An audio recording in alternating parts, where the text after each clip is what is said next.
रहे हैं खास खबर। खास खबर में हम बात करेंगे उपवास पर सियासत। आपको ध्यान होगा कि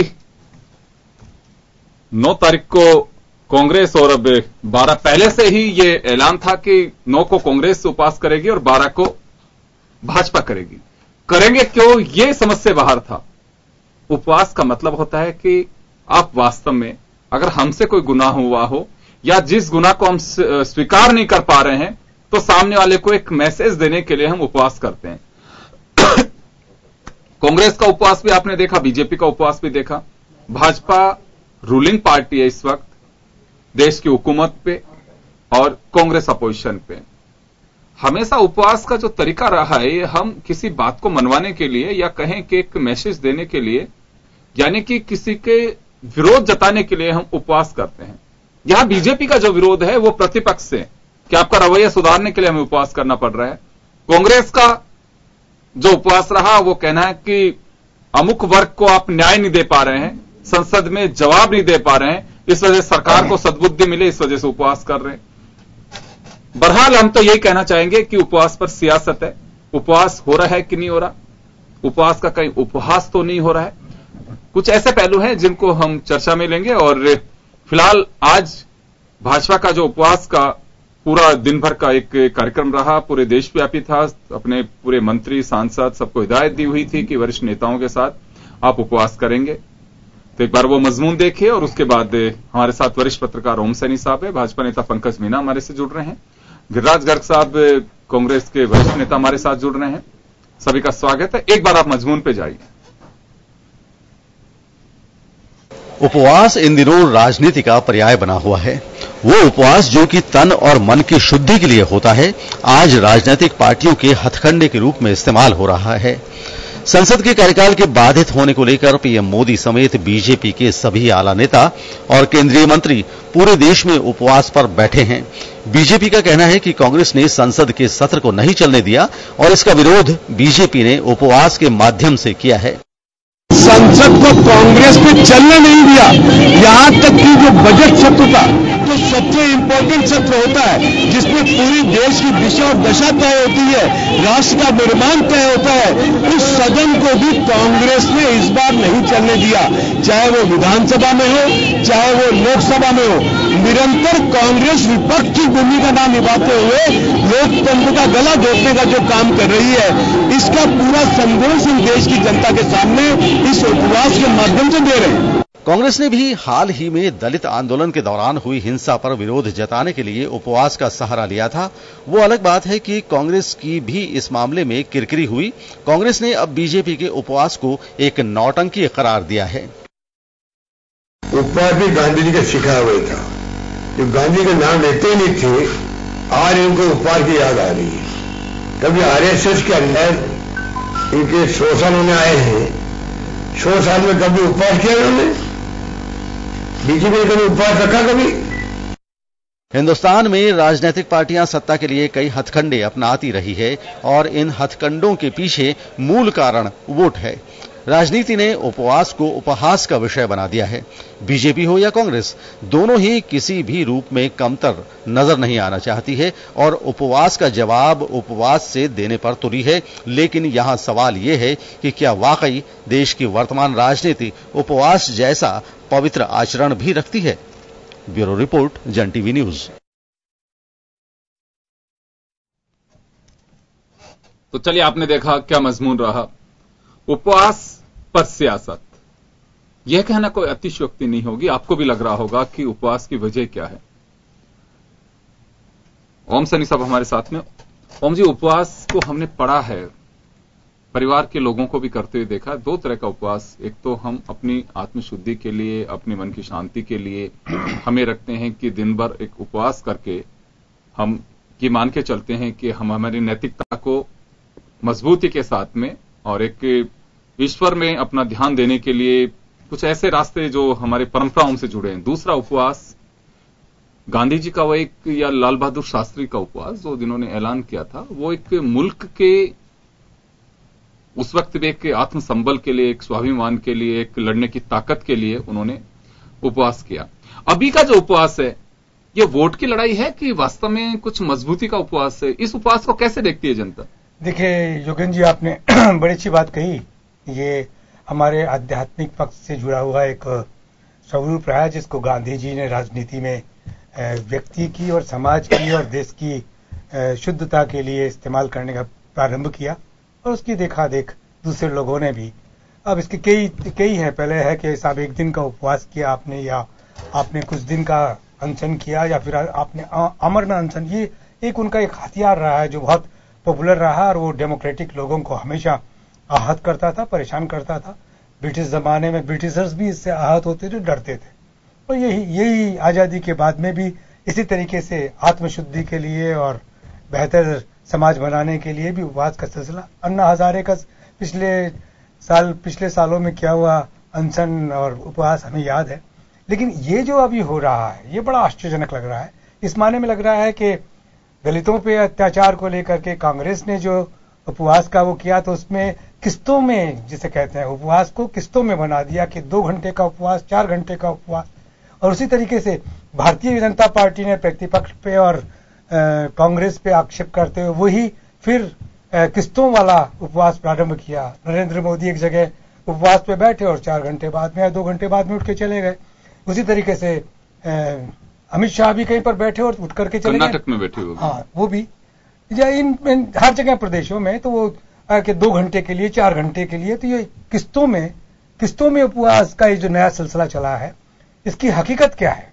वास्तव में अगर तथ्यों को अगर छानेंगे और समझेंगे तो बड़ा स्पष्ट रूप से समझ में आ जाएगा कि दलितों में जिस तरह का एक आक्रोश देखने को मिला, उसको कांग्रेस संगठित अपने पक्ष के लिए करना चाहती थी या विपक्ष अपने लिए करना चाहता था, उसके लिए भी इसका इस्तेमाल किया गया। और उसी तरीके से प्रतिपक्ष पर यह लांछन लगा के, ये आरोप लगा के कि उन्होंने संसद नहीं चलने दी और करोड़ों अरबों रुपए का नुकसान हुआ, ऐसा ही बयानों में कहा गया है।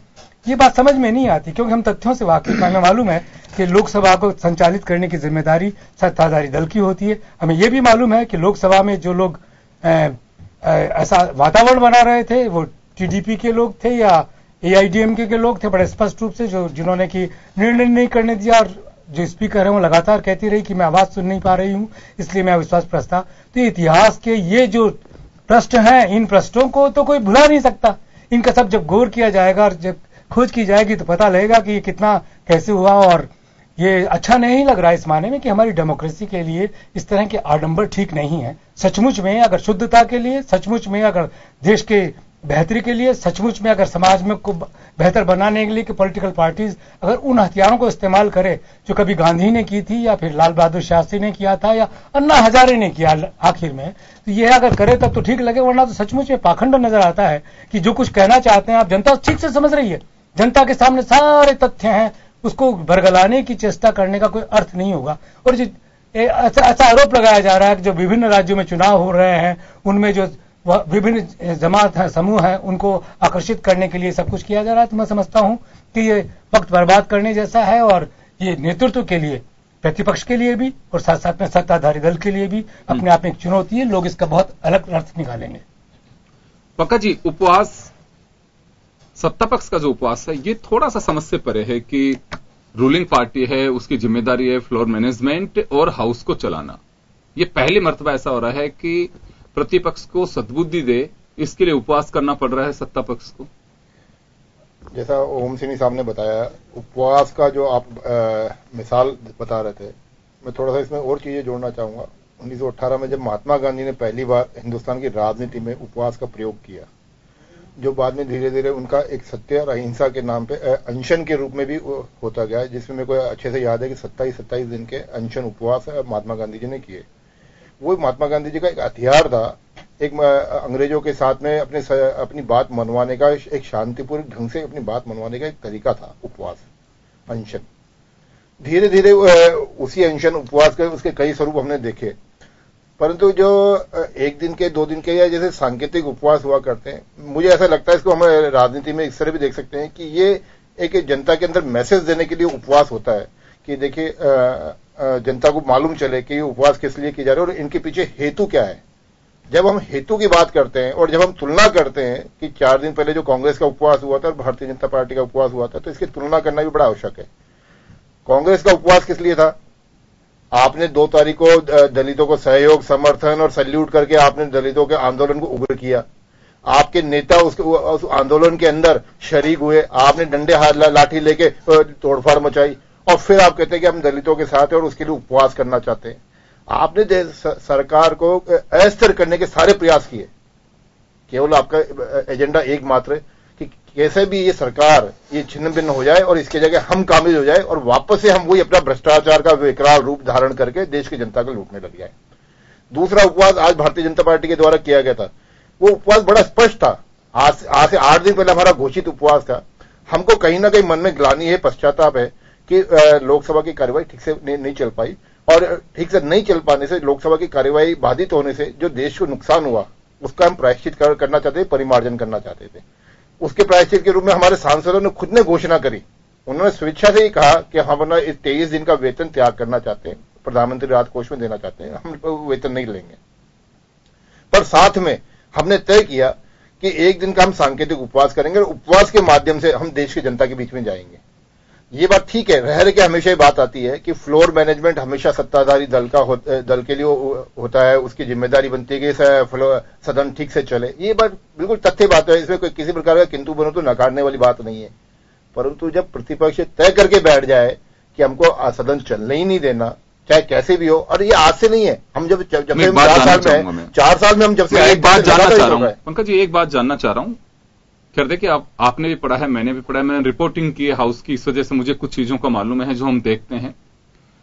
एक चीज जो हम कह रहे हैं, आपकी पार्टी के लोग जो तर्क दे रहे हैं, देखिए इसमें कोई संदेह नहीं है। वैसे तो खैर विशेष अधिकार होता है हाउस को चलाने का स्पीकर का, चाहे असेंबली हो चाहे पार्लियामेंट हो, हम बहुत ज्यादा टीका टिप्पणी उन पर नहीं कर सकते, लेकिन हालात जो देखते हैं उनको हम छिपा भी नहीं सकते। नहीं तो हम पता नहीं राजनीतिक दल अपना धर्म निभा पाते हैं नहीं, लेकिन मीडिया के नाते हम हमारा धर्म नहीं निभा पाएंगे। स्पीकर्स आजकल कमांड से चलने लग गए कि जितना कहा जाता है उतना आपको बिजनेस लेना है, ये काम आपको करना है। सोमनाथ चटर्जी के बाद में मुझे लग रहा है कि धीरे धीरे ये रोशनी मंद होती जा रही है। वो फॉलो नहीं कर पा रहे हैं, वो पार्टी लाइन से उन्होंने परवाह भी नहीं की कि मेरे को कम्युनिस्ट पार्टी से बाहर कर दिया जाएगा, लेकिन उन्होंने जो बेहतर लगा कि ये काम मुझे ऐसे करना, वैसे ही करते रहे। चाहे बीजेपी के सांसद रहो चाहे कांग्रेस के सांसद रहो, वो मतलब अपने आप जो धर्म था उनसे डिगे नहीं। वो ऐसा क्या हो गया कि हाउस चलाने के लिए आज आपको पश्चाताप, गिलानी हो रही है।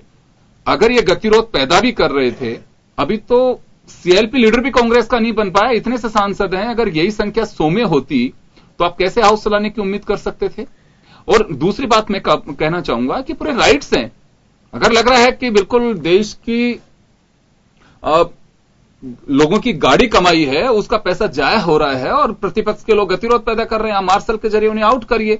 लेकिन डिमांड तो ये थी ना कि उनके जरिए यही बात जानना चाह रहे थे कि देश में बैंक्स के स्कैम हुए, दलितों के साथ में 2 तारीख को जो कुछ रहा, जो उनका आरोप है, उन पे जवाब देने में कहां हर्ज था? आप उनको आउट करके जवाब दिला सकते थे मंत्री से।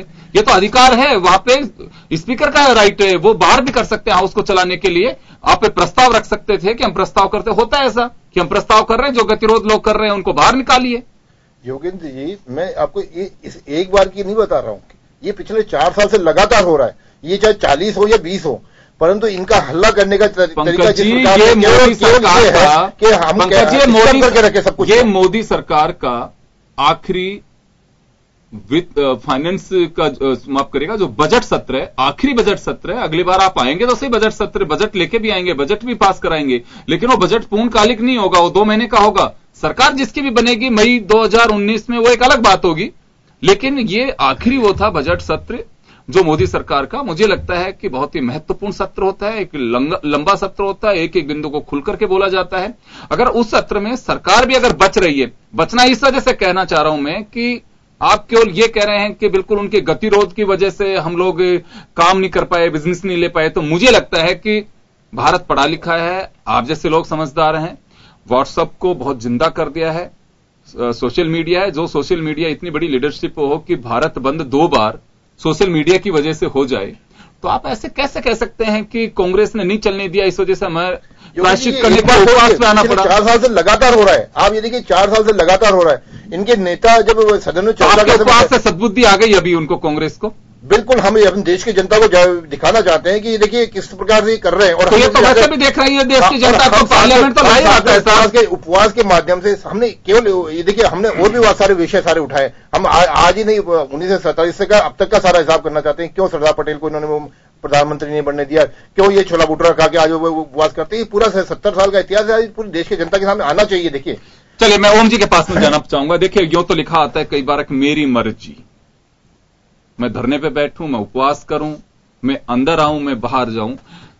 ओम जी मैं आपसे जानना चाहूंगा कि मेरी मर्जी पे जब बात आ रही है तो उपवास केवल कांग्रेस की सद्बुद्धि के लिए कि हाउस ठीक से चल सके, अनर्गल बयानबाजी नहीं कर सके, उसके लिए उपवास है। तो जनता के कितना गला उतर पा रहा है, या कांग्रेस का उपवास जो किया गया 9 तारीख को कि सत्ता पक्ष से बच रही है, दलितों पे अत्याचार हो रहा है, सद्बुद्धि दे, ये उपवासों से कितनी सद्बुद्धि आएगी वर्तमान में, अगर वास्तव में लोकतंत्र की जो चीजें हम देख रहे हैं उनमें। मैंने जोगेंद्र जी एक शब्द इस्तेमाल किया था कि किस्तों में उपवास, ये सचमुच में उस पाकीज़गी, जो पवित्रता वाला जो उपवास का एक शस्त्र रहा है, उसका निश्चित रूप से अपमान सा है और पाखंड लगता है।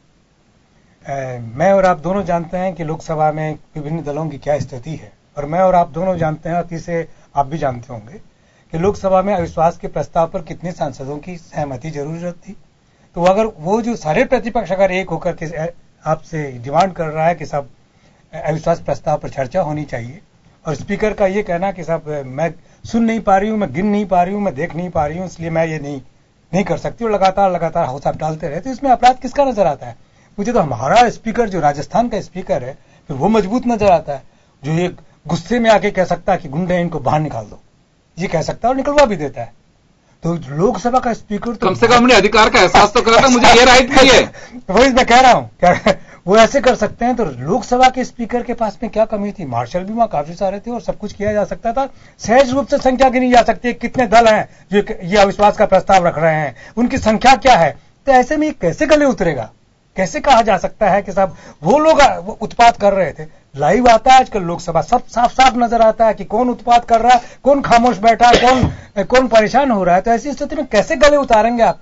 ये सब ना करके और सचमुच में प्रजातंत्र की जो चीजें हैं, जो बाध्यताएं हैं, उनको पूरा किया होता। बजट सत्र जिस पे चर्चा होनी चाहिए थी, एक एक चीज पर चर्चा होनी चाहिए, वो ना हुई। और पहली बार हिंदुस्तान के इतिहास में ऐसा कभी नहीं हुआ। हिंदुस्तान का इतिहास इसको, क्योंकि पंकज जी देखिए, बीजेपी से सवाल नहीं है, बीजेपी से अपेक्षा और उम्मीद भी रही है। उसकी वजह मैं आपको साफ बताता हूं कि लंबे समय से कांग्रेस इस देश में शासित रही है और शासन किया है।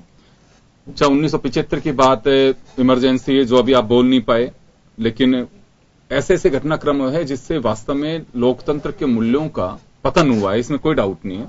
आप लोग हमेशा कहते रहे हैं, अटल बिहारी वाजपेयी से लेकर के वर्तमान आपका नेतृत्व है वो, कि लोकतंत्र को बचाए रखने के लिए, उसकी मजबूती के लिए हाउस का चलना बहुत जरूरी है, लीडर अपोजिशन का मजबूत होना बहुत जरूरी है, सारगर्भित मुद्दों पर चर्चा होनी चाहिए, जनहित के मुद्दों पर चर्चा होनी चाहिए। तो एक उम्मीद ऐसी, अगर यही सब चीजें कांग्रेस करती आ रही थी, आज जो हाउस की पोजीशन है, आज ये आप मतलब कोई बड़ी बात नहीं है। आप अगर देखेंगे उसकी प्रोसीडिंग पढ़ के देख लीजिए, आप लाइब्रेरी में कहीं से आपके सांसद हैं उनसे पता करा लीजिए। इस देश को अंतर महसूस नहीं हो रहा है कि सरकार कांग्रेस की है, बीजेपी की। हाउस चलाने में मैं इसके लिए दावे से कह सकता हूं, आप लोगों की तो ड्यूटी है।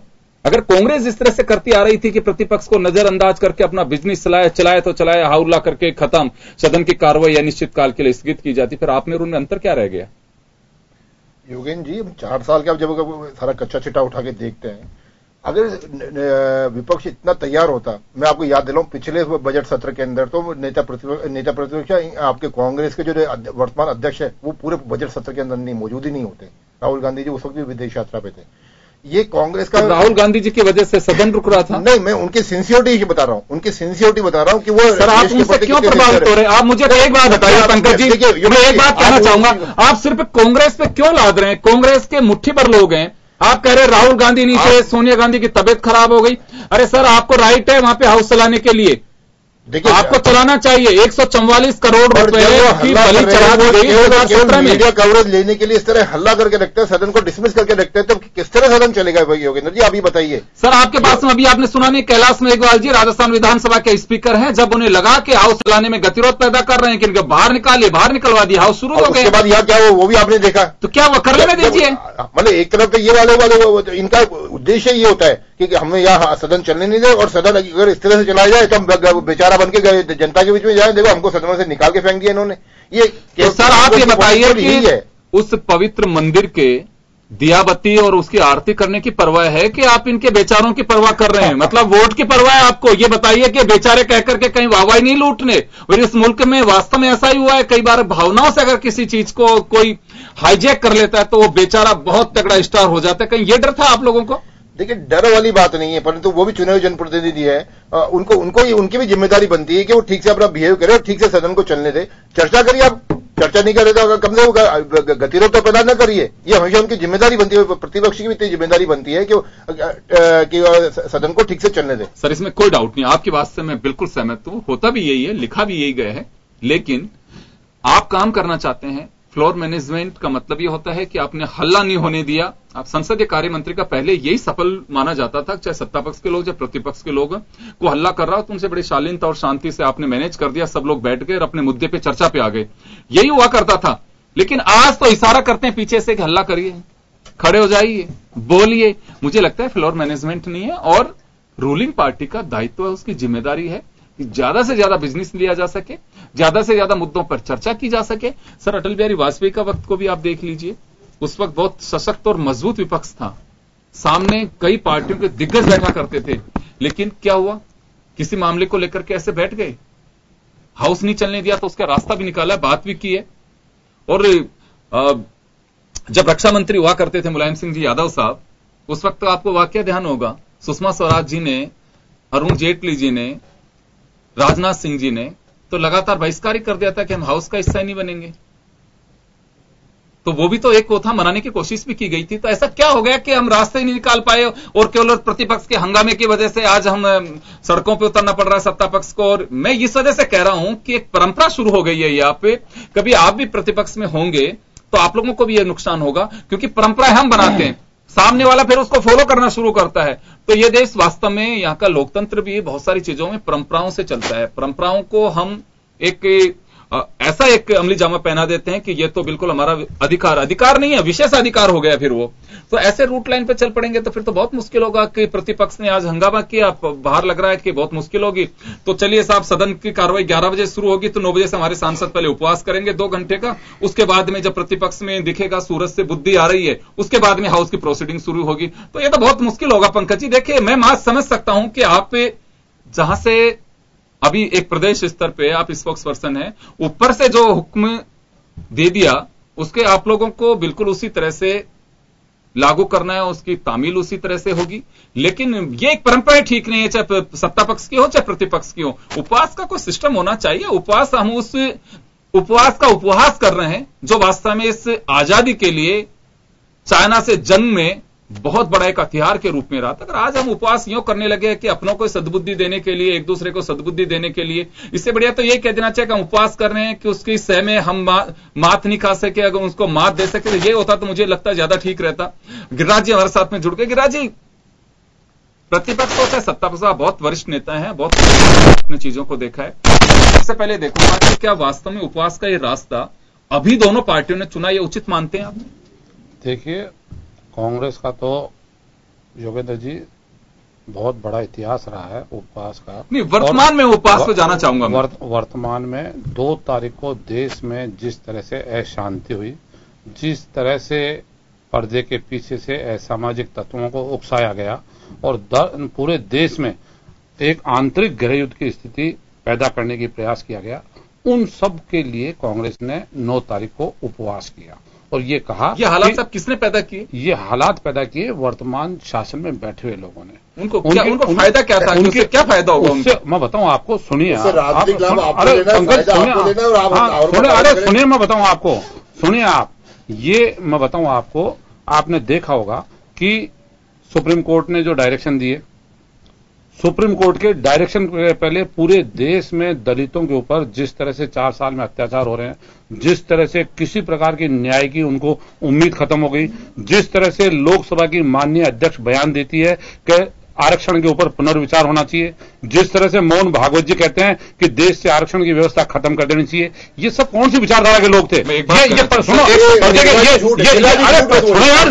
झूठ आप बोल रहे हो यार, ये सत्य है, ये सत्य है। सुमित्रा महाजन जी ने बात नहीं की, बिल्कुल झूठ है। सुमित्रा महाजन जी ने बात नहीं की, क्या मोहन भागवत जी ने बिहार चुनाव के पहले ये बात नहीं की? आपको याद दिलाओ, जयपुर में मोहन जी भागवत का बड़ा सीधा सा स्टेटमेंट था। आम सभा के अंदर उन्होंने बोला था कि जब तक ये सामाजिक असमानता है तब तक आरक्षण रहना चाहिए और हम संविधान में इसे ये आप उसको इंटरप्रिटेशन मत करो। उन्होंने कैसे कहा था? बिहार चुनाव के अंदर मोदी जी ने कहा था, बिहार चुनाव में मोदी जी ने कहा था मेरे प्रमाण चल जाए लेकिन आरक्षण की व्यवस्था खत्म नहीं होगी। मोहन भागवत जी ने खंडन नहीं किया था। बिहार चुनाव के टाइम पे जो मोहन जी भागवत का स्टेटमेंट था दोनों को करेक्ट कर दूं। पंकज जी, मैं दोनों को करेक्ट कर देता हूं। देखिए, आप अपने अपने अंदाज से मत चलाइए। मोहन भागवत जी ने आरक्षण का जिक्र किया। मोहन भागवत जी ने यह बात कही थी कि आरक्षण की समीक्षा होनी चाहिए, खत्म का। सुमित्रा महाजन जी ने ये बात सुमित्रा जी ने कही थी। नहीं, समीक्षा का जिक्र किया। सुमित्रा महाजन जी क्या कही थी? समीक्षा के लिए कहा उन्होंने, सुमित्रा जी ने क्या कही थी? जानी चाहिए। ये नहीं कहा मोहन भागवत ने कि इसको खत्म कर देना चाहिए, वक्त आ गया है। मुझे लगता है कि देखिए, कुछ चीजें ऐसी होती हैं कि भ्रम पैदा करके और हालात विकट होते हैं। मैं तो एक निवेदन करना चाहूंगा, समय बहुत कम है, कि जब सुप्रीम कोर्ट के निर्देश को भी वोट के चक्कर में एक बाढ़ बनकर के जब सत्ता पक्ष और प्रतिपक्ष के लोग अपने अपने अंदाज से उस आदेश को ही बुनाने की कोशिश की, तो मुझे लगता है कि कुछ भी कहा जा सकता है। सुप्रीम कोर्ट ने आरक्षण खत्म हो जाएगा यह कहीं जिक्र नहीं किया।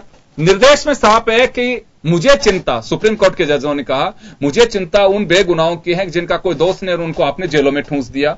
कम से कम ऐसी कानून की समीक्षा होनी चाहिए। आप जांच कर लीजिए, अगर दोषी है तो उसको उठा के गिरफ्तार कर लीजिए। सिर्फ ये शब्द कहे थे, उसके अंदर पता नहीं किसी ने, आप लोगों में से किसी ने कहा कि सुप्रीम कोर्ट ने ये निर्देश दिए हैं, ये नहीं कहा कि आरक्षण खत्म हो जाएगा। व्हाट्सएप सब जगह चल रहा है कि आज नहीं तो कल कुछ नहीं, आरक्षण खत्म हो जाएगा हमारा। अरे सर, जब से हमें देश में आप लोगों की बड़ी जिम्मेदारी है, अगर गलत तरीके से किसी भाव को परोसा जा रहा है तो उसे करेक्ट करने की मुझे लगता है कि आप सब लोगों की जिम्मेदारी, मीडिया की भी जिम्मेदारी है। अगर गलत चल रहा है तो बिल्कुल यह नहीं कहना चाहिए कि बिल्कुल ये चीज ऐसे हो रही थी। मुझे लगता है उससे भ्रांतियां पैदा होती है, भ्रांतियां पैदा होती हैं तो इस तरह के हालात बनते हैं जिसको हम अराजकता का नाम देते हैं। तो ये देखिए, जिम्मेदारी अगर उपवासों से एक दूसरे में। योगेंद्र जी, मैं आपको 1 मिनट लेना चाहूंगा। मध्य प्रदेश के हालात जो थे उसमें जो आइडेंटिफाई हुए वो लोग कौन थे जो आपको मीडिया ने बताया? मैं पूछना चाहता हूं, मध्य प्रदेश में जो आइडेंटिफाई लोग हुए इन 2 तारीख के दंगों में वो कौन लोग थे इसमें जो आइडेंटिफाई हो चुके हैं? वो किस विचारधारा के लोग थे? वो कौन लोग थे जिन्होंने ये किया? फिर आप इसको कैसे झुटा सकते हो? अब आप सूची अपनी सुन लीजिए। आपके क्या अलवर जिलाध्यक्ष इसमें शामिल नहीं थे? क्या आपके अजमेर के पूर्व विधायक इसमें शामिल नहीं थे? कहीं नाम नहीं है। अरे सब कहीं नाम नहीं है, ये कहीं नाम नहीं है। ये आपके कितना ही आप इसको नाम लागू करें, ये कहीं नाम नहीं है। आपने तो डायरेक्ट आपके लोगों को आइडेंटिफाई किया है, एफआईआर हुई उनके खिलाफ। हाँ जी, गिरिराज जी, समय हो चुका, मैं माफी चाहूंगा, मैं रोकना चाहूंगा। तो चलिए, उपवास की सियासत अब ये कहा जाके रुकेगी, किस तरह से रुकेगी, लेकिन ये कहेंगे कि फेज में उपवास आते रहे हैं और उपवास ऐसा भी होता है। आने वाली पीढ़ी शायद इसी को फॉलो करेगी। गांधी जी को, शास्त्री जी को बुलाया जा सकता है कि उनका उपवास बहुत लंबे संघर्ष का, इतना नहीं, आजकल तो एटीएम का युग है, फटाफट वाला उपवास चाहिए। तो मुझे लगता है कि शायद ये पीढ़ी इस उपवास से सीख सकती है कि उपवास ऐसा भी होता है। मुझे लगता है कि उपवास को उपवास रहने देना चाहिए, उसको उपवास नहीं करना चाहिए। रास्ते बहुत हैं, आप धरना दीजिए, सांकेतिक प्रदर्शन करिए, सांकेतिक धरना दीजिए, इतने बजे से इतने बजे तक का धरना हम रखेंगे, जो जनरली राजनीतिक दल करते हैं, दूसरे संगठन भी करते हैं। लेकिन उपवास जो इस मुल्क ने पढ़ा है किताबों में और जो संस्कारों से सीखा है, मुझे लगता है उस उपवास का तो तरीका ये नहीं रहा और शायद उस जहन से भी इस तरह के उपवास नहीं किए जाते थे, क्योंकि उस वक्त मकसद साफ होता था, इंसाफ। और अगर आज जो हालात है इस दूसरे से इंसाफ की अगर भरोसा नहीं है तो इंसाफ की उम्मीद भी नहीं करनी चाहिए। सबसे पहले है कि लोकतंत्र के मूल्यों में आप विश्वास पैदा कर सके। मैं तो कहना चाहूंगा, मेरी अपनी ओपिनियन है कि अब राजनीतिक दलों को कम से कम उपवास उस बात के लिए मौन धारण करके बैठना चाहिए कि वास्तव में कि आज हम लोकतंत्र के मूल्यों को लेके कहां जा रहे हैं। जरूरत इस बात की है। अगर ये सब चीजें दुरुस्त होंगी तो मुझे लगता है कि अन्याय भी हमारे यहां से बाहर चला जाएगा। लेकिन अगर ये भरोसा टूटता जाएगा और आप मूल्यों को इस तरह से अवमूल्यन करते जाएंगे तो मुझे लगता है कि उपवास कोई मायने नहीं रखते हैं। बहुत बहुत शुक्रिया आप सभी का, और खास खबर में आज इतने। दीजिए इजाजत, नमस्कार।